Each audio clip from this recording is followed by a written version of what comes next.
In the previous session we have seen about the actuator provided by Spring Boot to monitor Spring application in production mode.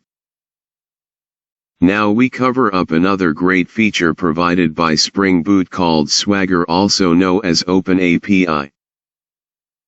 Once API is ready, you now have clients which will now be using your API. Your clients will need to know how to interact with your API.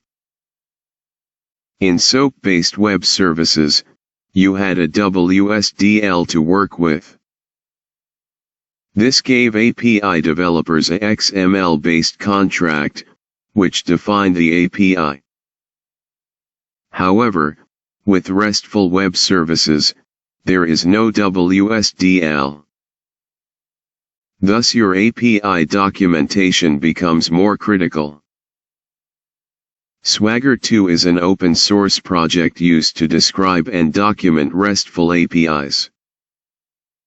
It dynamically generates documentation from a Swagger-compliant API. Swagger 2 specification, which is known as Open API specification. Swagger provides different types of tools.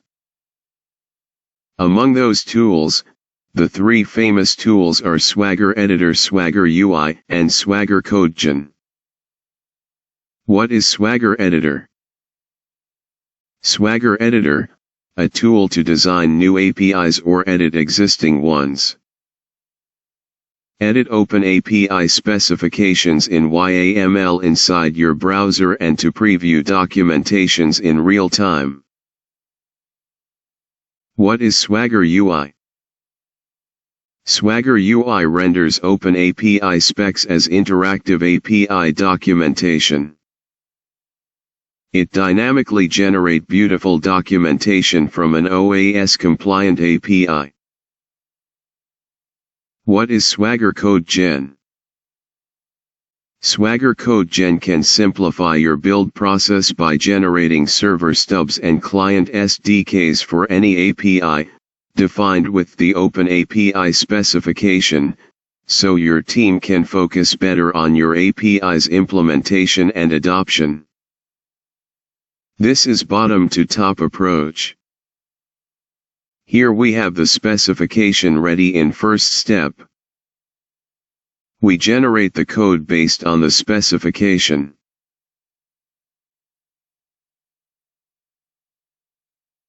Now let's turn our focus on the coding. We can make necessary changes in existing REST API and generate the documents.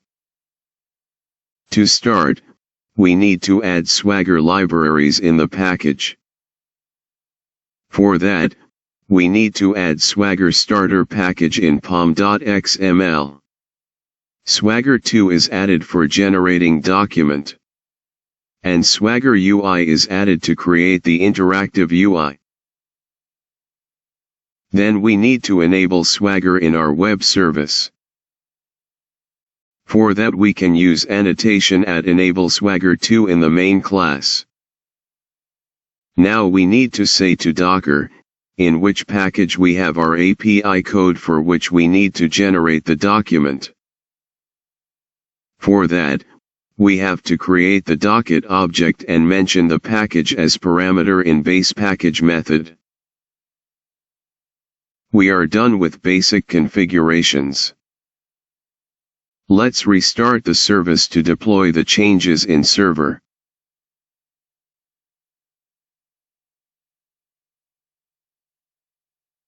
We can access the /v2/API docs endpoint in browser. All you see is crumbled informations. To see the structured info, we need to access the Swagger UI.html. In the response, we can see the REST service developed by us. Click on List Operations to see all the operations we want to expose to the client. Select one of the operation and test it. You can see the response from the server. In the next session we can see how to customize the documentation using some of the features provided by the Spring Boot.